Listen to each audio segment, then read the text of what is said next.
Hi hello. ഇപ്പോൾ മാങ്ങ സീസണല്ലേ, അപ്പോൾ മാങ്ങ കൊണ്ട് എല്ലാവരും ഉണ്ടാക്കുന്നതാണ് ഇന്നത്തെ ഒരു റെസിപ്പി.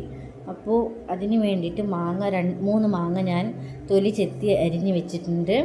അതിന് ശേഷം ഒരു ചട്ടിയിൽ കുറച്ച് വെള്ളം ഒഴിച്ച് ശർക്കര വെള്ളമാക്കി എടുക്കുന്നുണ്ട്. അത് അരിപ്പയിലിട്ടിട്ട് ഊറ്റിയെടുക്കണം.